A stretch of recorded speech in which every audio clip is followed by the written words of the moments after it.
I recently listened to Trent and Timothy Gordon's debate on feminism. The debate aimed to resolve the question of whether feminism is compatible with Christianity. While listening to the debate, it's apparent that there are two significant issues. The first issue is that they don't agree on a definition for feminism. Trent claims that feminism seeks to give man and woman equal rights on the basis of them being equal in dignity, and that it seeks to oppose sexism. On the other hand, Tim claims that feminism seeks to uproot traditional gender roles and elevates women to the rank of man. The lack of a common definition sets the debate up for failure from the start. The second issue is that both of them continuously conflate feminism as an ideology and feminism as a movement. They resort to picking and choosing elements from either the ideology or the movement in order to support their position. So Trent essentially accepts the definition for feminism as proposed by feminists.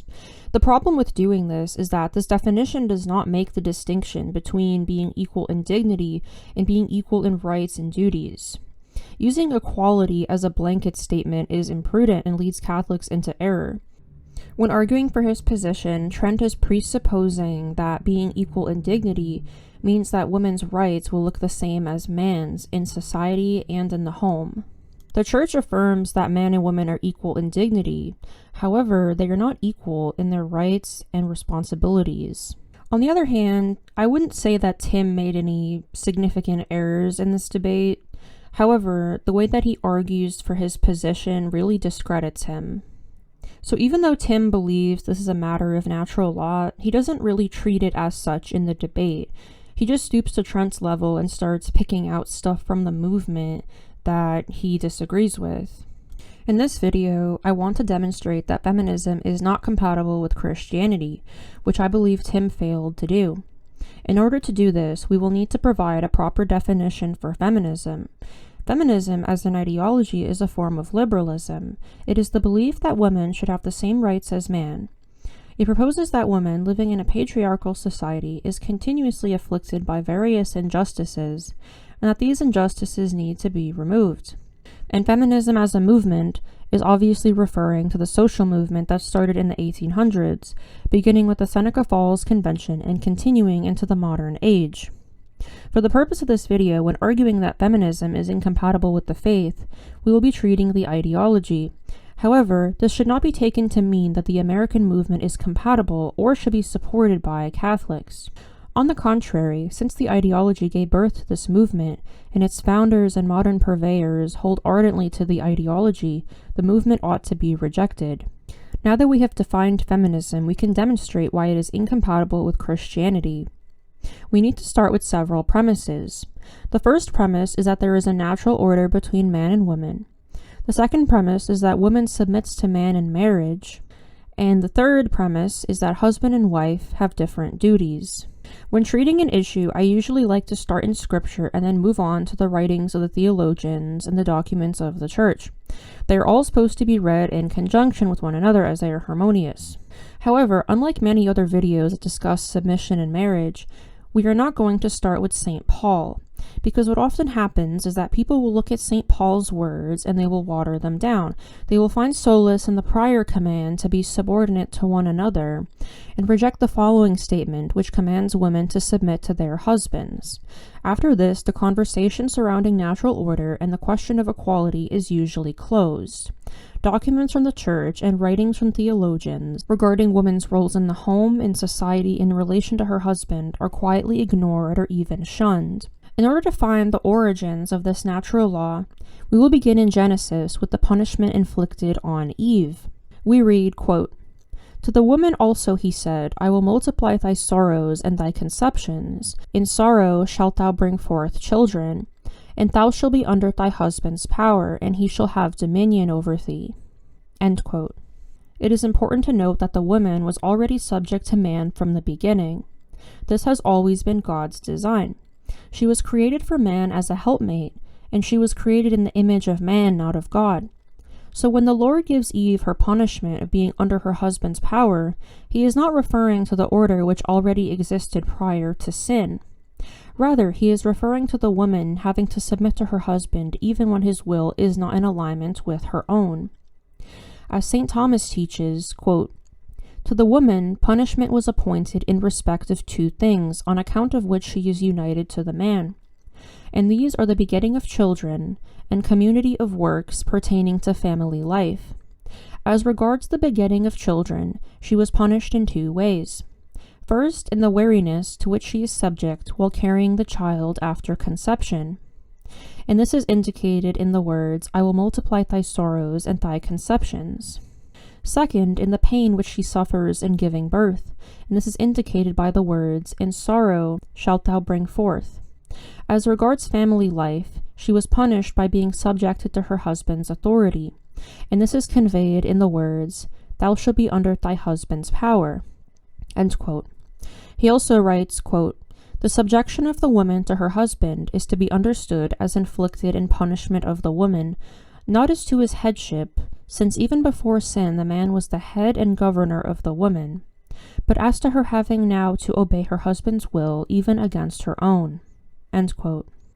There's a lot more material that we could go over on this subject. We're not going to cover all of it, obviously, but, this is the universal teaching of the theologians that, Eve's punishment was to be subject to her husband even against her will. And then we also have the fact that man was created first in the image of God. So there's a very clear natural order here. And to deny this is simply to deny Catholic teaching. All right, so we established that there is a natural order between man and woman. So the next thing that we need to establish is that wives are subject to their husbands. We're going to start with Leo XIII, Arcanum. So Pope Leo writes, quote, secondly, the mutual duties of husband and wife have been defined, and their several rights accurately established. They are bound, namely, to have such feelings for one another as to cherish always very great mutual love, to be ever faithful to their marriage vow, and to give one another an unfailing and unselfish help. The husband is the chief of the family and the head of the wife. The woman, because she is flesh of his flesh and bone of his bone, must be subject to her husband and obey him, not indeed as a servant, but as a companion, so that her obedience shall be wanting in neither honor nor dignity. Since the husband represents Christ, and since the wife represents the church, let there always be, both in him who commands and in her who obeys, a heaven-born love guiding both in their respective duties. For the husband is the head of the wife, as Christ is the head of the church. Therefore, as the church is subject to Christ, let also wives be to their husbands in all things. End quote. So this obviously puts to rest the false idea that, this subjection to one's husband is a sort of giving your husband emotional support and being supportive of what he wants to do in life. That's how some women define it. They talk about how you place yourself under your husband's mission, and so you just need to be, there for him, and, that's nonsense. Interestingly, Tim does bring up Arcanum, but he doesn't cite anything from it, sadly. And then we also have Pius XI, Casti Connubii, which Tim also brings up but doesn't quote anything from it, sadly. Pius XI writes, quote, domestic society being confirmed, therefore, by this bond of love, there should flourish in it that order of love as St. Augustine calls it. This order includes both the primacy of the husband with regard to the wife and children, the ready subjection of the wife and her willing obedience, which the apostle commends in these words, let women be subject to their husbands as to the Lord, because the husband is the head of the wife, and Christ is the head of the church. This subjection, however, does not deny or take away the liberty which fully belongs to the woman, both in her view of her dignity as a human person, and in view of her most noble office as wife and mother and companion. Nor does it bid her obey her husband's every request if not in harmony with right reason or with the dignity due to wife, nor in fine does it imply that the wife should be put on a level with those persons who in law are called minors, to whom it is not customary to allow free exercise of their rights on account of their lack of mature judgment, or of their ignorance of human affairs. But it forbids that exaggerated liberty which cares not for the good of the family. It forbids that in this body which is the family, the heart be separated from the head to the great detriment of the whole body, in the proximate danger of ruin. For if the man is the head, the woman is the heart, and as he occupies the chief place in ruling, so she may and ought to claim for herself the chief place in love. Again, the subjection of wife to husband in its degree and manner may vary according to the different conditions of persons, place, and time. In fact, if the husband neglect his duty, it falls to the wife to take his place in directing the family. But the structure of the family and its fundamental law, established and confirmed by God, must always and everywhere be maintained intact. With great wisdom, our predecessor, Leo XIII, of happy memory, in the encyclical on Christian marriage, which we have already mentioned, speaking of this order to be maintained between man and wife, teaches, "The man is the ruler of the family and the head of the woman, but because she is flesh of his flesh and bone of his bone, let her be subject and obedient to the man, not as a servant, but as a companion, so that nothing be lacking of honor or of dignity in the obedience which she pays. Let divine charity be the constant guide of their mutual relations, both in him who rules and in her who obeys, since each bears the image, the one of Christ, the other of the Church." The same false teachers who try to dim the luster of conjugal faith and purity do not scruple to do away with the honorable and trusting obedience which the woman owes to the man. Many of them even go further and assert that such a subjection of one party to the other is unworthy of human dignity, that the rights of husband and wife are equal. Wherefore, they boldly proclaim the emancipation of the women has been or ought to be effected. This emancipation in their ideas must be threefold: in the ruling of the domestic society, in the administration of family affairs, and in the rearing of the children. It must be social, economic, physiological. Physiological, that is to say, the woman is to be freed at her own good pleasure from the burdensome duties properly belonging to a wife as companion and mother. We have already said that this is not an emancipation but a crime. Social, inasmuch as the wife, being freed from the cares of her children and family, should, to the neglect of these, be able to follow her own bent and devote herself to business and even public affairs. Finally, economic, whereby the woman, even without the knowledge and against the wish of her husband, may be at liberty to conduct and administer her own affairs, giving her attention chiefly to these rather than to children, husband, and family. This, however, is not the true emancipation of woman, nor that rational and exalted liberty which belongs to the noble office of a Christian woman and wife. It is rather the debasing of the womanly character and the dignity of motherhood, and indeed of the whole family, as a result of which the husband suffers the loss of his wife, the children of their mother, and the home and the whole family of an ever-watchful guardian. More than this, the false liberty and unnatural equality with the husband is to the detriment of the woman herself. For if the woman descends from her truly regal throne, to which she has been raised within the walls of the home by means of the gospel, she will soon be reduced to the old state of slavery, if not in appearance, certainly in reality, and become as amongst the pagans the mere instrument of man.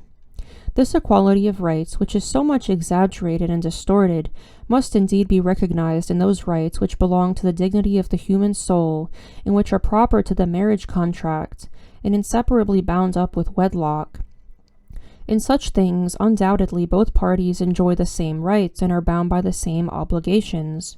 In other things, there must be a certain inequality in due accommodation, which is demanded by the good of the family and the right ordering and unity of stability of home life. As, however, the social and economic conditions of the married woman must in some way be altered on account of the changes in social intercourse, it is part of the office of the public authority to adapt the civil rights of the wife to modern needs and requirements, keeping in view with the natural disposition and temperament of the female sex, good morality, and the welfare of the family demands, and provided always that the essential order of the domestic society remain intact, founded as it is on something higher than human authority and wisdom, namely on the authority and wisdom of God, and so not changeable by public laws or at the pleasure of private individuals." End quote. So, Casti Connubii is considered, I think, the greatest document when refuting feminism. But we're going to shift gears to women working outside of the home. Now, Trent claims that the teaching changed. They talk about some 2007 CDF letter. In the letter, they say women may choose to work outside the home with a proper work schedule, with an appropriate work schedule. Trent sees this as proof that they changed the teaching, because what happened to the Council of Trent Catechism talking about how women should love to be at home? And, what about Pius XI here, even, recently? What about him? He's talking about men and women have their separate duties, and the home needs to have its watchful guardians. So what happened to that? So Trent says there must have been change in the teaching. The teaching was not changed, and we're going to demonstrate that in a second. So let me pull up my slides here. All right. So a lot of people don't know this, but there's actually three. I think there's three. There might be more, but there's at least three encyclicals on labor. And it's interesting because each encyclical follows the same pattern. So the encyclical itself will be about fair labor, fair wages, treatment of workers. And then at some point in the encyclical, they'll mention women for like 2 paragraphs, and that'll be the end of it. So I think this should already be a clue that there's some continuity here, because the encyclicals are not presenting anything new. They're just kind of reiterating the same stuff in accordance with, the time that the Pope lived in. So first we're going to have Rerum Novarum, Leo XIII. The relevant section is, quote, "Work which is quite suitable for a strong man cannot rightly be required from a woman or a child. And in regard to children, great care should be taken not to place them in workshops and factories until their bodies and minds are sufficiently developed." Okay, let's skip a little bit. "Women, again, are not suited for certain occupations. A woman is by nature fitted for homework, and it is that which is best adapted at once to preserve her modesty and to promote the good bringing up of children and the well-being of the family." Okay, that's the relevant section. This encyclical is about labor, and then we have this little section here talking about women. Now, I just want to say, I think it should be obvious by now, I am not a feminist, and I believe women should not be working outside the home. However, what Tim does is he uses the other document I'm going to show. He uses Quadragesimo Anno, but he uses this labor encyclical to try to show that the church has taught that women cannot work outside the home. Although I don't think that they should, I think it's a little more nuanced than that. I think that the church has taught that women, it is ideal if they are at home and that they should be at home, but that the church tolerates it. Because you have to read it all together. You can't just look at, Quadragesimo Anno. Because what Trent does here, if we pull up Quadragesimo Anno, Pius XI, let's take a look at this section. "But to abuse the years of childhood and the limited strength of women is grossly wrong. Mothers, concentrating on household duties, should work primarily in the home or in its immediate vicinity. It is an intolerable abuse and to be abolished at all costs for mothers, on account of the father's low wages, to be forced to engage in gainful occupations outside the home, to the neglect of the proper cares and duties, especially the training of children." Then he goes on talking about how efforts need to be made to make sure that fathers are paid enough so that mothers don't have to work. I just don't think this is helping Tim's case, because this document is not explicitly saying that they cannot work outside the home, because Tim is saying it's a mortal sin. I'm just not certain I would agree with that. You have to admit this document is not talking about women working as a whole. It's talking about mothers who have to work on account of the father's low wages. The thing is, Tim didn't even have to resort to this. He should have quoted Casti Connubii. I don't know why he went with this, frankly, which I think is irrelevant. It's clearly discussing... This is a document about fair labor. This is talking about how workers need to be paid a sufficient wage.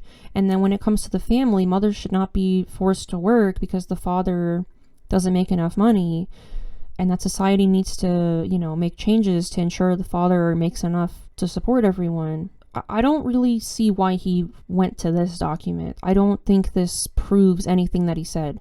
And like I said, it doesn't matter, because Pius XI already taught that women has her own unique role in the home, and that they should not be going out and pursuing these careers because women need to be the guardian of their home. So this was the bulk of the debate. They're arguing about this sentence right here, intolerable abuse. This is what I'm talking about. Tim had an excellent opportunity. There's so much material he could work with, but he chooses to go with this labor document that is discussing a very particular facet of mothers who work. All right, so John Paul II is commonly cited by women today. I saw a girl on YouTube. She was talking about the manosphere.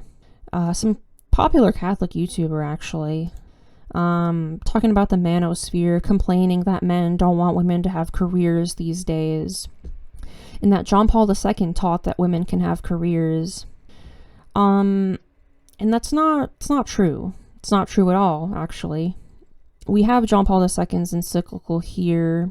I think the section that people talk about is this one right here, so let me just skip to the relevant section.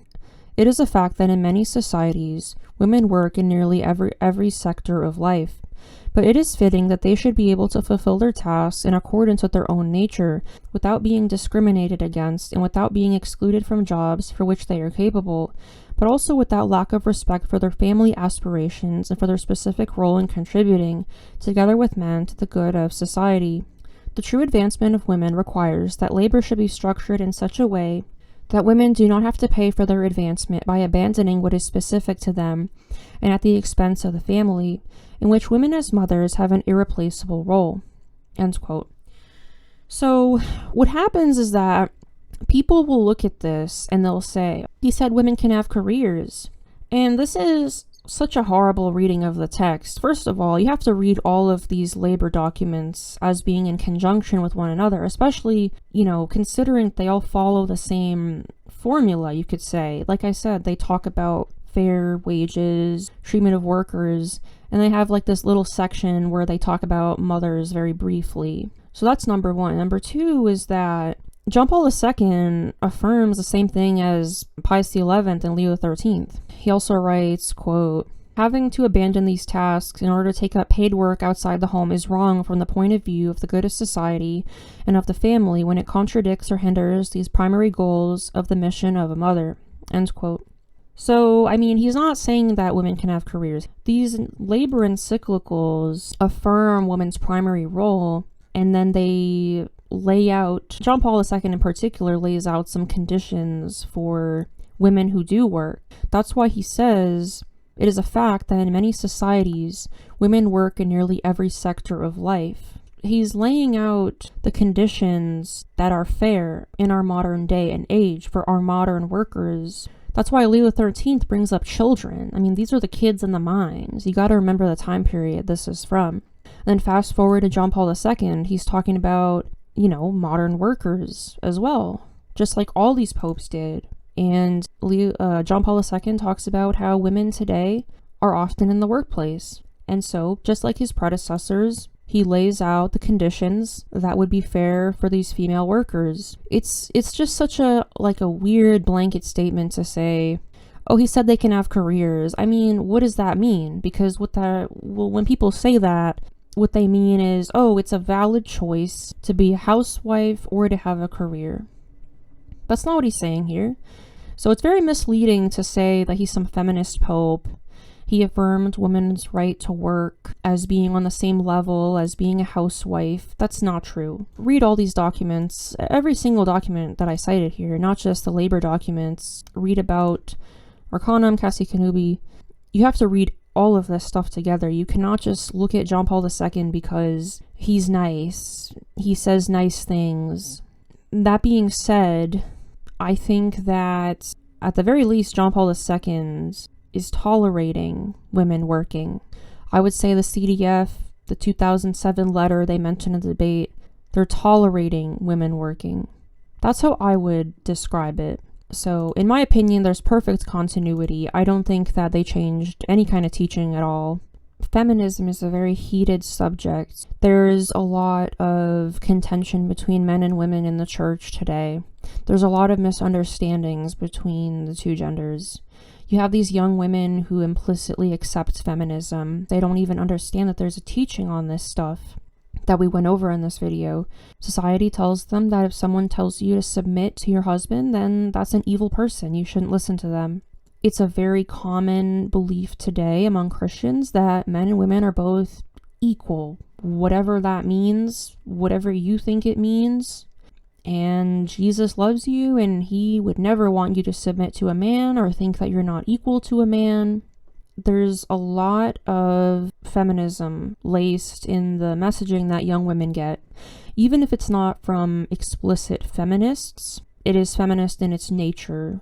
It disregards these teachings that we presented in the video. So another issue is that when people are poorly catechized, they tend to turn to the stuff that they enjoy, and they don't really read everything on the subject as a whole.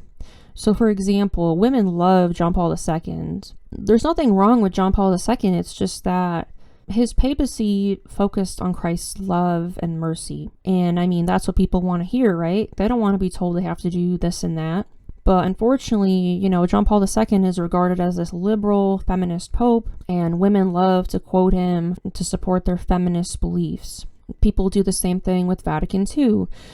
People today exclusively cite Vatican II. They don't cite any other councils because they're trying to present this sort of loving, welcoming, air to the church. Well, when you do that, you're not presenting the teachings accurately. You have to present councils as being in conjunction with one another. You can cite John Paul II all day long. You can present him as a feminist pope all day long, but what happens when you bring up these documents? Another reason why the debaters should have not focused on all these good or bad fruits is that this is precisely why Catholic women claim that they can identify as feminist and still be Catholic. Because they'll say like, oh, I don't support abortion. You can still be feminist and Catholic. And that is just sheer nonsense. None of the good or bad fruits are relevant to this discussion. If you're trying to treat it from a Catholic perspective, it doesn't matter. The movement should not be supported, period. And the ideology is anti-Catholic. Hope you guys enjoyed this video. I'm hoping to get out some more content soon. I've been pretty busy, so I do apologize. It's been such a long time since I posted, but yeah, I hope you guys enjoyed the video, and subscribe if you haven't already. Follow me on X. I'm making a Discord server as well, so be tuned for that. Yeah, that's pretty much it. Thanks for watching.